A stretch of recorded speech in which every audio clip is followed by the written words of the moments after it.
Que a graça e a paz de nosso Senhor e Salvador Jesus Cristo esteja em cada coração. É com muita alegria que nós estamos aqui para mais uma videoaula. A nossa ferramenta é disponibilizada no nosso site www.adelages.com.br. E hoje nós estamos aqui para a lição de número 12, que tem como tema Vivendo em Constante Vigilância. E nessa imagem você percebe um soldado que está ali atento. E a lição vai nos ensinar que nós temos que vigiar em dois aspectos. Primeiro, em relação à volta do Senhor Jesus, estar atento, cuidando. No mundo antigo, quando um rei saía numa incursão de caça ou de guerra, ficavam os atalaias o dia inteiro cuidando se o rei estava voltando naquele dia. Eles ficavam vigiando. O rei está voltando? Alguém perguntava. Não, o rei não está voltando. O rei está voltando? Sim, o rei está voltando. Então era avisado todo mundo, o rei está voltando. Então esse cuidado, essa vigilância em relação ao retorno do Senhor Jesus, nós temos que ter 24 horas. Todo dia pensarmos, será que Jesus não volta hoje? Eu estou cuidando. Será que ele não volta agora? Então no primeiro aspecto, em relação à volta de Jesus. E no segundo aspecto, vigiar em relação a não sermos vencidos pelas tentações que tão de perto nos rodeiam, ok? Vamos para frente? Nós temos aqui a introdução que nos diz assim: a palavra vigiar, no grego, muda o seu significado de acordo com a situação. Temos 3 verbos gregos que se aplicam à vigilância, tais como gregório ou gregorel, estar alerta, agripnel, ficar acordado para guardar, e também nefo, ser sóbrio ou estar acordado e atento. Devemos aprender sobre a vigilância a fim de evitarmos a derrota espiritual. Então nós temos aqui 3 verbos que o Novo Testamento apresenta e vamos analisar cada um deles, ok? A primeira parte da lição, primeiro tópico, na primeira parte, significado de vigilância, nós temos o primeiro tópico que diz vigiar, estar em alerta. Aí você vê ali, né? Você percebe um soldado que está de campana, observando. Nós temos que ser igual na vida espiritual. Subsídio teológico, olha só. Devido à grande necessidade de vencer a batalha espiritual, o Senhor Jesus pediu para estar em alerta quanto às dores que estão por vir. Ele faz, em Mateus 24, ele é um sermão escatológico, ele alerta acerca do que estava por vir. É nesse sentido que a palavra gregorel aparece em Mateus 24, 42, tá? Que ela tem um sentido escatológico das situações que a igreja iria enfrentar, ou das coisas que estavam por vir. Já em Mateus 26 e 38, que é o versículo da lição, 38, da leitura bíblica em classe, a palavra vigiai aparece com o sentido de estar alerta quanto aos judeus que apareceriam para prender e também estar atento para aprender, né? Para aprender Jesus e também estar atento ao poder de Deus para suportar as afrontas. É como se Jesus tivesse dito a Pedro e aos outros apóstolos: conservai-vos acordados e buscai o poder de Deus. Sem esse poder, os homens ficam cegos com relação às circunstâncias do momento, como os discípulos sonolentos ficaram cegos para a hora de Cristo. Nesse slide aqui nós temos 2 palavras ou 2 versículos que mostram o sentido da palavra vigiai. O primeiro, de Mateus 24, 42, tem um sentido escatológico. Jesus estava pedindo, fiquem atentos às coisas que hão de vir. Então, as situações difíceis que a igreja iria enfrentar. E ficar firme. Então, fique atento, vai se cumprir, porque são os sinais da minha volta. E fique firme. E o segundo, que aqui a lição mostra em Mateus 26, 38, Jesus pede para os discípulos, vocês não durmam, vigiem. Jesus estava prestes a ser preso. Então Jesus pede a atenção deles em relação aos judeus que iriam entrar no Getsêmani e prender Jesus, e se eles não se cuidassem, seriam presos também. Apesar de que Jesus sabia que tinha uma profecia relacionada a isso, ferirei o pastor e as ovelhas se dispersarão. Jesus sabia que os discípulos não seriam presos, mas tinha que ficar alerta, tinha que ficar atento. E aí então, nós temos aqui um comentário que o Dr. Champlin, ele usa essa expressão, é como se Jesus dissesse, conservai-vos acordados e buscai o poder de Deus. Então a primeira palavra, vigiar, estar alerta, tem o sentido escatológico, para esperar as adversidades que viriam, o povo de Deus iria enfrentar, mas também estar buscando o poder de Deus. Então nós temos aqui o primeiro aspecto da palavra vigiar, gregorel. Nós temos aqui o segundo tópico, que é o segundo aspecto, já no sentido de guardar, vigiar, guardar, cuidar. Então ali era estar em alerta, gregorel, estar em alerta, e nós vamos ver aqui, conforme a segunda palavra do grego, agripnel. Nós vamos ver que tem o sentido de guardar. Subsídio teológico. O verbo vigiar, de Marcos 13:33, que a lição apresenta esse texto, tem um significado escatológico que é guardar a saúde espiritual e a presença do Espírito Santo em nossas lâmpadas. Conforme Apocalipse 3:11, que a Bíblia diz, guarda o que tens, para que ninguém roube a tua coroa. Então essa palavra aqui, agripnel, tem o sentido de guardar. Mas o que a gente deve guardar? Primeiro, guardar o Espírito Santo em nosso espírito. Conforme Apocalipse 3:11, guarda o que tens. O que a igreja recebeu? O Espírito Santo. E também Mateus 25:4, a Bíblia diz que as prudentes guardaram o azeite em suas lâmpadas. Tinham azeite nas suas lâmpadas. E o azeite é símbolo do Espírito Santo. Então a Bíblia, em vários textos, ela revela, indica e comprova que o Espírito Santo está em nós e nós devemos guardar a sua presença. Por isso que o apóstolo Paulo pede, não entristeçam o Espírito Santo da promessa com o qual fostes selados para o dia da redenção.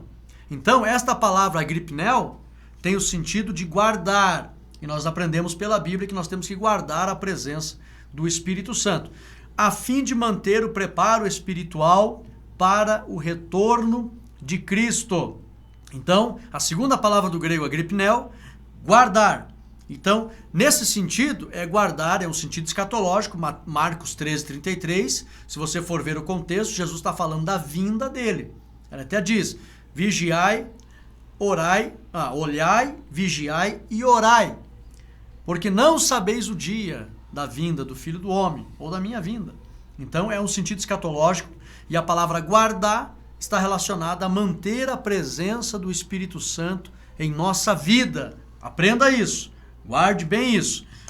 Nos dias de hoje nós temos um alerta, que a gente está sempre ensinando à igreja e falando. Uma das coisas mais perigosas para os cristãos é ir entristecendo o Espírito Santo ao ponto de não perceber que o Espírito Santo se ausentou da sua vida. Está na Bíblia, isso também é mostrado pela palavra de Deus.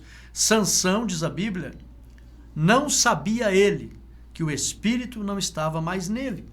Então é muito perigoso entristecer o Espírito Santo ao ponto de ele se retirar e a pessoa não saber que o Espírito está na vida dele. E é exatamente o Espírito Santo que no dia do arrebatamento vai levantar a igreja para apresentá-la ao Senhor Jesus.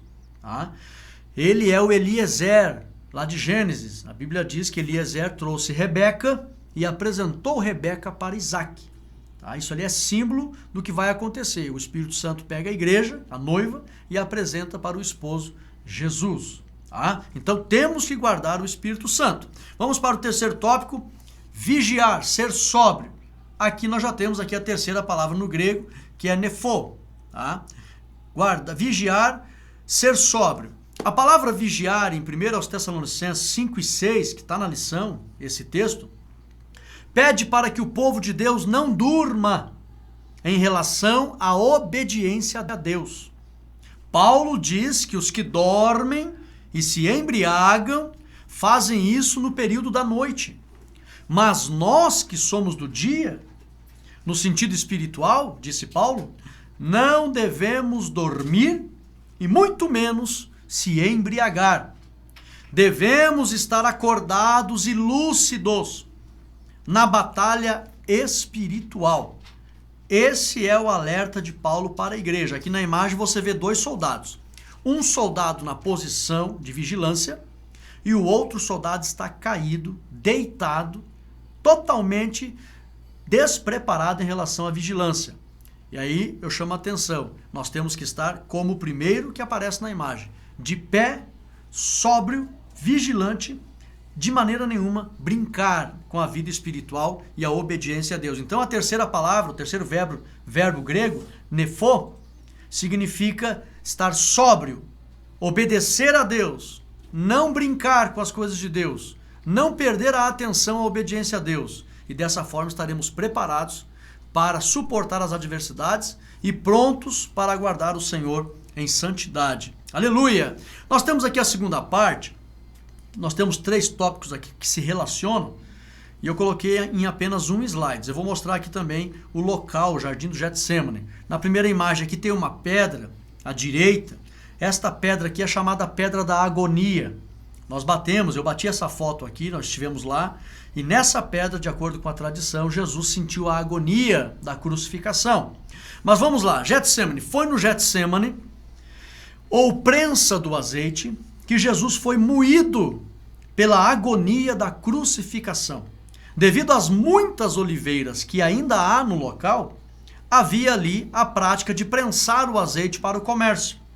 Nesse local, Jesus, a oliveira verdadeira, foi prensado a fim de proporcionar o azeite do Espírito Santo para a igreja. Aleluia! Então, nesse slide aqui, sobre o Getsemane, o Senhor Jesus estava ali no Getsemane. Quando você vê na internet, geralmente a foto mais famosa que a gente tem de Jerusalém é aquela imagem da cúpula dourada, tá?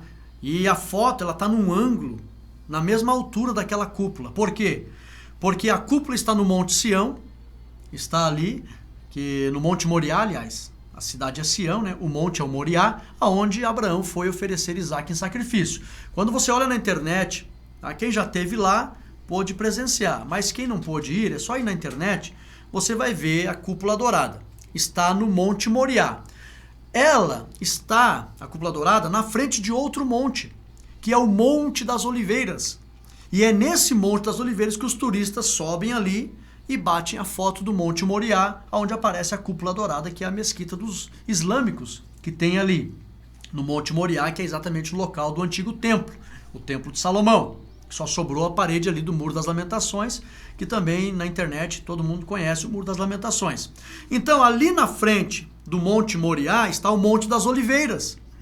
E é ali no Monte das Oliveiras, descendo esse monte, ao pé do Monte das Oliveiras, bem de frente para o portão dourado, que Jesus entrou na Nova Jerusalém, na Jerusalém, aliás, e depois foi fechado aquele portão, bem em frente está o Getsemane, ao pé do Monte das Oliveiras, embaixo no Monte das Oliveiras, de frente para o Monte Moriá. Se você for lá hoje ou ver na internet, você vai perceber que ali tem uma grande muralha, uma porta fechada, que é a porta dourada, que um dia vai se abrir. A Bíblia profetiza sobre essa porta, porque Deus passou por ela, ela será fechada. Então nós sabemos que Jesus passou por ela, que ele é Deus, e depois ela foi fechada. Mas ela será aberta quando Jesus descer no milênio, tá? No início do milênio, no final da grande tribulação, para dar início ao milênio, ele vai entrar nessa porta, ela vai ser aberta novamente. Mas ali o Getsemane fica bem embaixo, no pé do Monte das Oliveiras. E ali, Jesus, ele sentiu a agonia da crucificação, ao ponto dele dizer: Pai, se possível, passe de mim esse cálice. Jesus usou uma expressão proverbial do mundo antigo, quando alguns reis maus queriam matar os seus súditos de forma irônica. Esses reis convidavam os súditos para uma janta, para um banquete.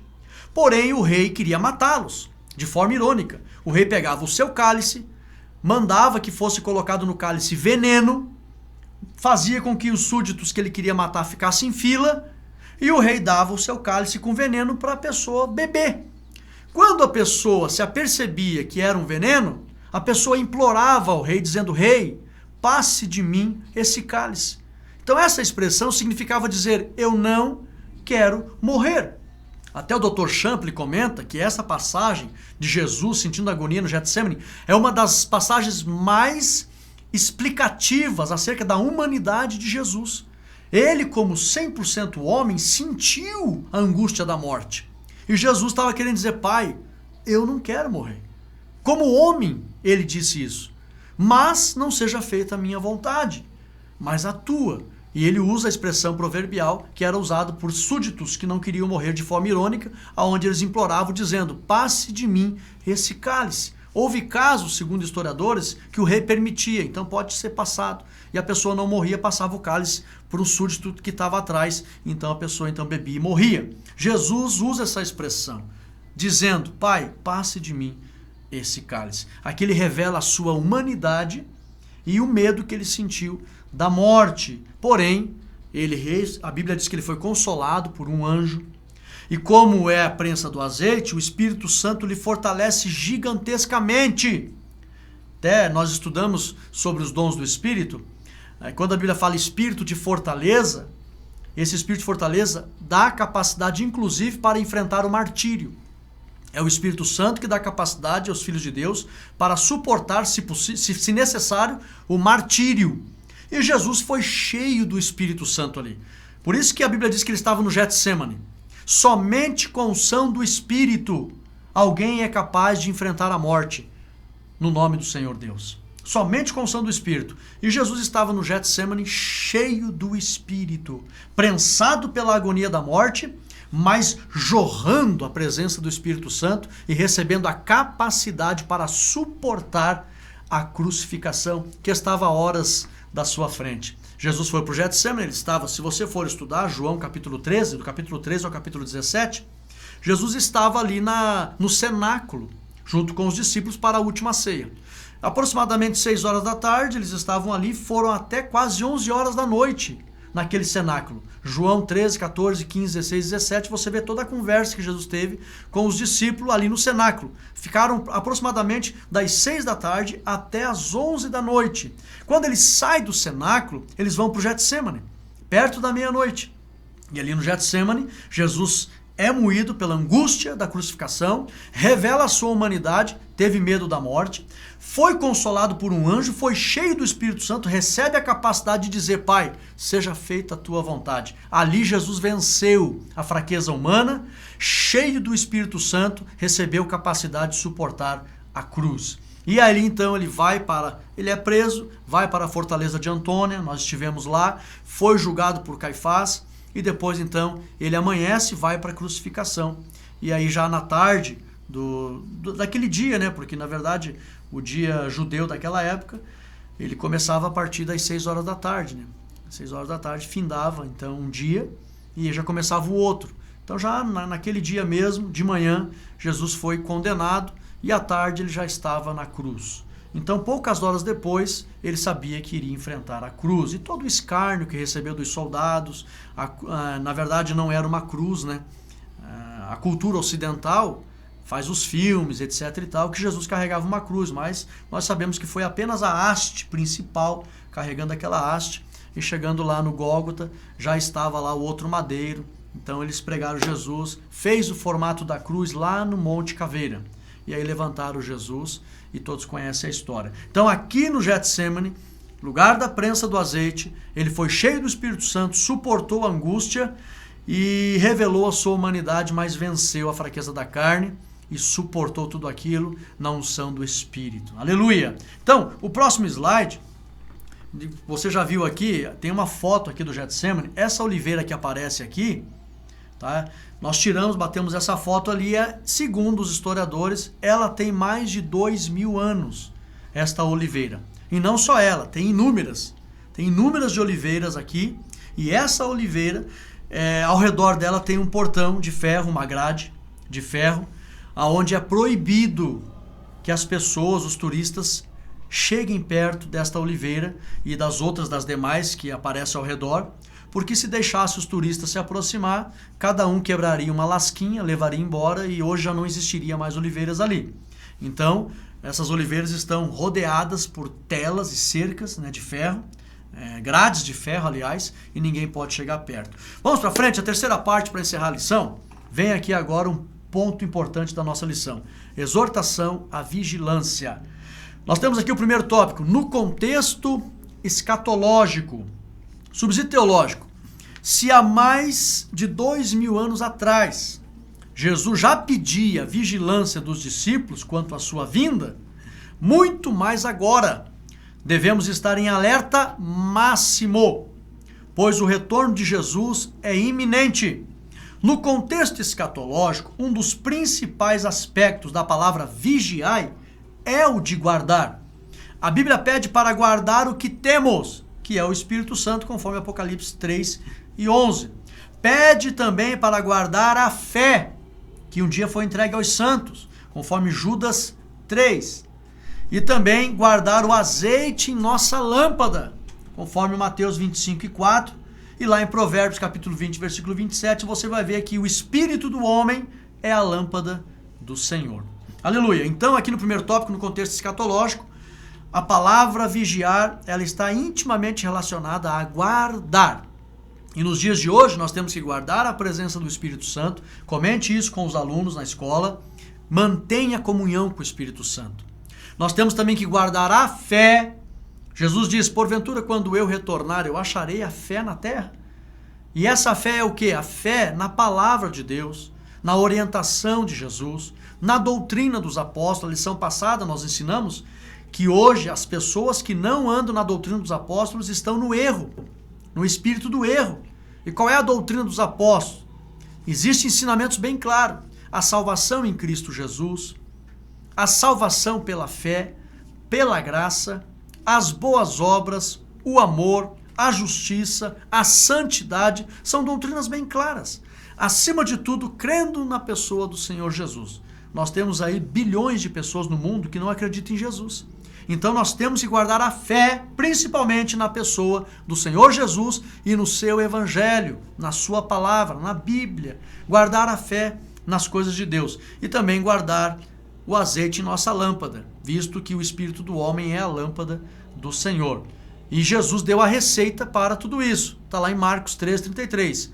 Olhai, que é o cumprimento da palavra, está sempre olhando a Bíblia, indo à igreja, aprendendo a palavra, lendo a Bíblia em casa, os estudos bíblicos, a escola dominical. Olhai a palavra, o cumprimento dela. Jesus disse, olhai, que lá no contexto no contexto doutrinário da teologia, da Bíblia, olhar significa estar observando o cumprimento da palavra.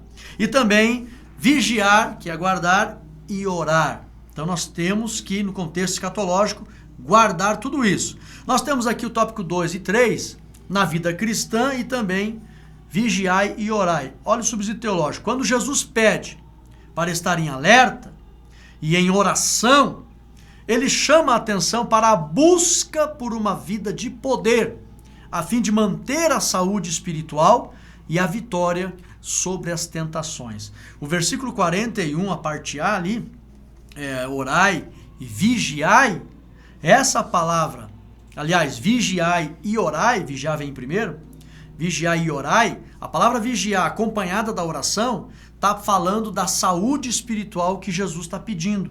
Tenham vida de poder, porque a oração, um dos principais objetivos da oração é buscar poder do alto. Então Jesus está dizendo, tenha uma vida de vigilância e de poder, tenha uma vida espiritual saudável, e somente assim vocês vão ter vitória sobre as tentações e estarão prontos para o meu retorno. Aleluia! Então guarde isso e ensine. Eu quero louvar a Deus pela vida dos irmãos, que tem nos incentivado com comentários, dizendo que a lição está sim, sendo explicada de forma bem clara. E esse é o nosso objetivo. Nós explicar o tópico por tópico, para que os irmãos possam, na escola dominical, apresentar exatamente o objetivo da lição. Então aqui na vida cristã, e a palavra vigiar e orai, todos os dias nós temos que se preocupar em ter uma vida espiritual saudável. E somente com o poder do alto. Tá? Lá no primeiro slide, o Dr. Champlin ele comenta, somente com o poder do alto a gente não haverá de ter uma vida de sonolência e ficaremos cegos. Não, com o poder do alto a gente não vai ficar cego e não vai ter enfermidade espiritual. Amém? E para encerrar a lição, quarto tópico, o espírito e a carne. Muito importante esse tópico aqui, conforme o versículo 41 da leitura bíblica em classe. Subsídio teológico. A expressão que Jesus usa em relação à carne tem dois significados que são, primeiro, a humanidade está caída e é enferma. Jesus diz a carne é fraca. Ele está dizendo que a humanidade toda é enferma. E Paulo concorda com isso em Romanos 3:23, dizendo: todos pecaram e destituídos estão do reino de Deus. E segundo, e é exatamente isso que Jesus quer dizer, o ser humano, sem a ajuda de Deus, não consegue resistir aos desejos da carne. Conforme João 15:5, Jesus diz: sem mim nada podeis fazer. Então, para que a gente vença a carne, Jesus disse, o espírito está pronto, mas a carne é fraca, Jesus pede para que a gente entenda, a humanidade é caída, não consegue agradar a Deus. Sozinho o ser humano não pode vencer. E aí Jesus, então, ele é bem contundente dizendo isso. Vocês vigiem e orem. O espírito está pronto, mas a carne é fraca. Somente, quando ele usa a palavra oração, ele está se referindo ao poder de Deus. Somente com o poder de Deus o ser humano consegue vencer as tentações da carne. Aleluia! E nós chegamos aqui ao final, a nossa conclusão diz assim: se guardarmos os ensinamentos de Cristo, teremos a vitória. Mas graças a Deus que nos dá a vitória por nosso Senhor Jesus Cristo. 1 Coríntios 15:57. Aleluia! Nós chegamos ao final de mais uma lição. Isso aqui é uma pré-aula, tá? Para a gente tentar esclarecer para você o objetivo de cada tópico. E nós aprendemos aqui sobre as 3 palavras gregas que têm o sentido de vigilância, que são verbos, né? Verbos de vigilância, mas eles se aplicam em situações diferentes, também com orientações diferentes. E um dos principais aqui sentidos da palavra vigilância está relacionado ao futuro, ao retorno do Senhor Jesus e também vencer as tentações que tentam nos derrotar na batalha espiritual. Entenda bem esta lição e no domingo eu convido você esteja na igreja para aprender a lição de número 12. Deus abençoe a todos os irmãos que têm nos incentivado aqui nos comentários. São muitos comentários, então não tem como relacionar todos, mas Deus abençoe os irmãos de vários estados, Rio de Janeiro, do Ceará, do Paraná, de Santa Catarina, Porto Alegre, várias regiões, São Paulo, Bahia, tá? Espírito Santo, os irmãos estão sempre, Belo Horizonte, sempre entrando em contato conosco e mandando mensagens aí que nos incentivam. Divulgue esse vídeo, deixa o teu ok e fiquem todos na paz de Cristo Jesus. Amém.